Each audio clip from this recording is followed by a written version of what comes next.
Hello everyone.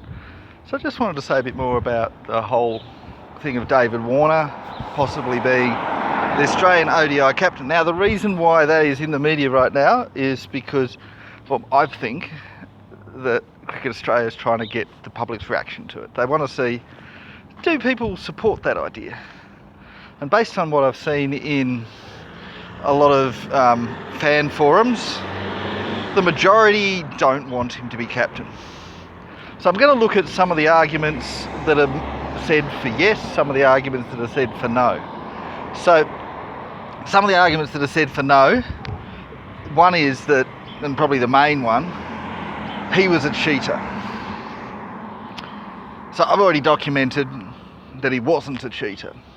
What he actually did wrong was that he said that the fast bowlers, in particular, and I think he might have said bowlers, that they should have known, or that they did know, that Cameron Bancroft was tampering with the ball and that they should take responsibility for that. So that's what he did wrong.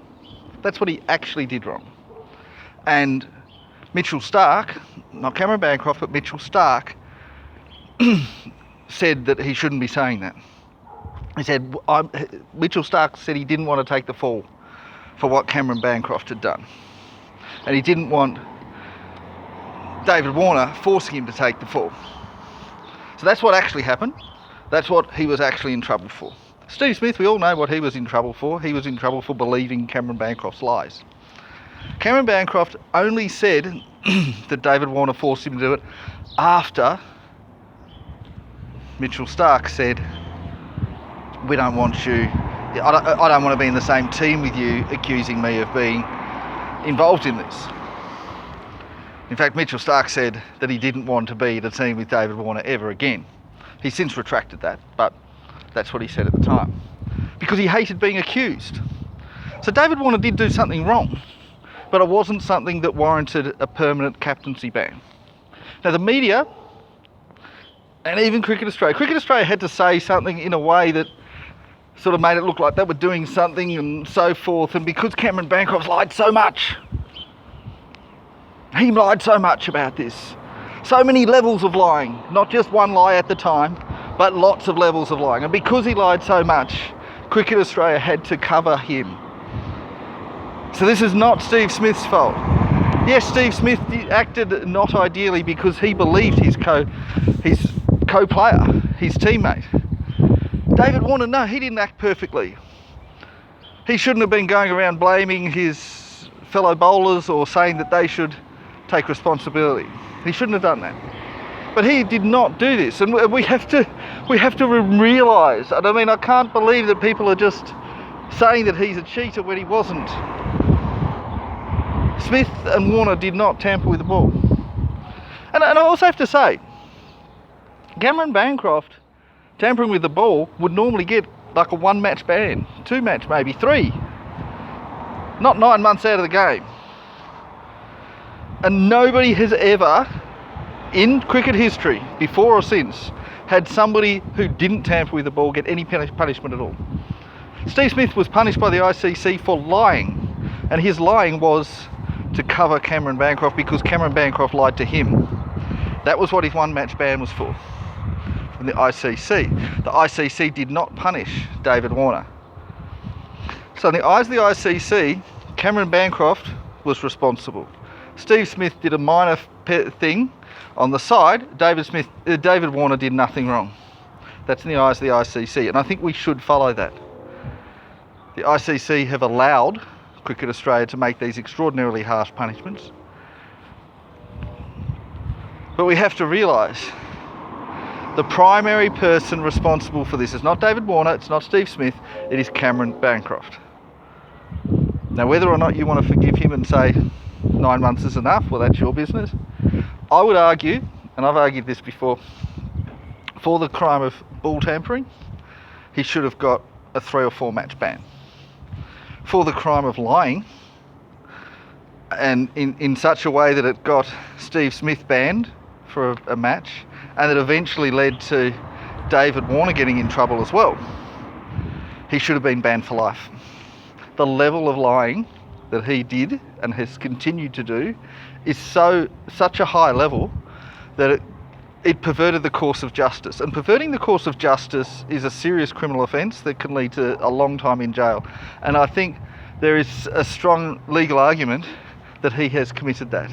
He has got Steve Smith and Dave Warner in trouble for things that he did and for things that didn't happen, just to cover himself, just to protect himself. He essentially forced Cricket Australia to tell lies to the general public in order to cover for his lies.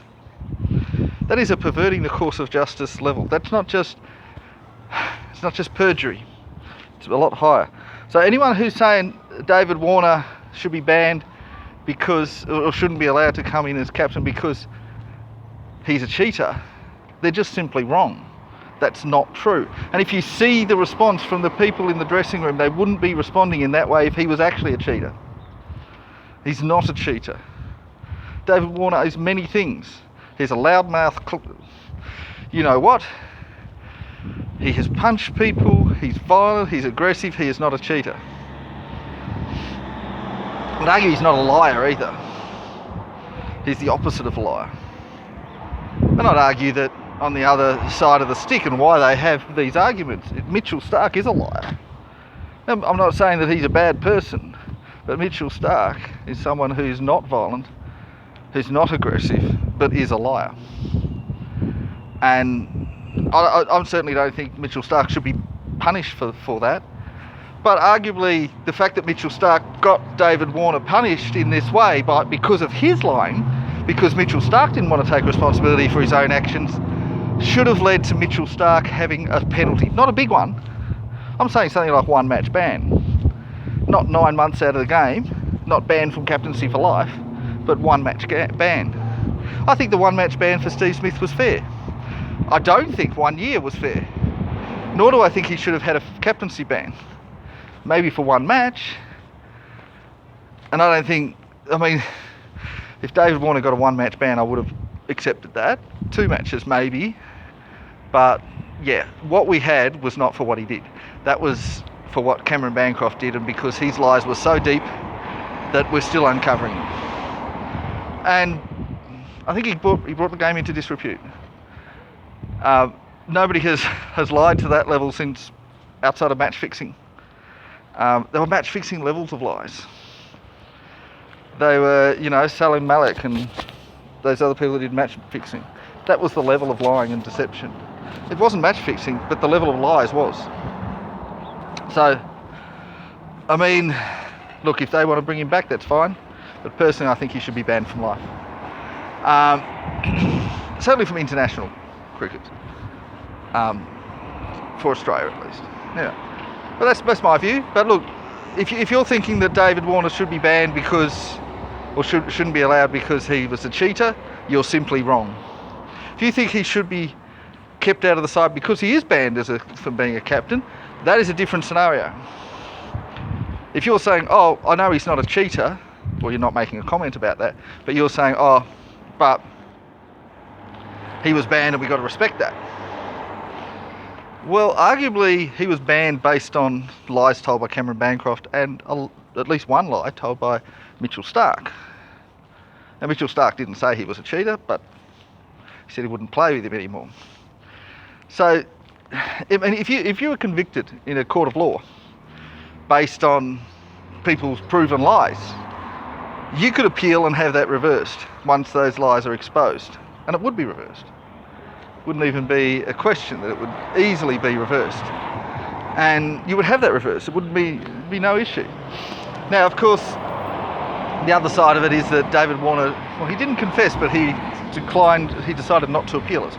He was going to appeal it, but he decided not to. And because of that, you have that little issue. But I think it's reasonable to change that on the basis that we all know that he was convicted based on Cameron Bancroft's lies. Now, we can't undo the ban. The ban's happened. Can't undo the ban for Steve Smith either. That's happened.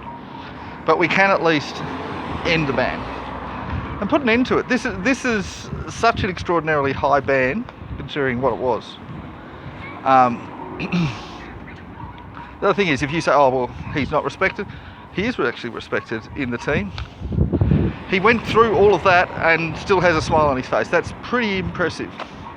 That's Matari. Remember, Muraliduran, all the stuff he had to go through, that's sort of that level of, you know, passion for the game.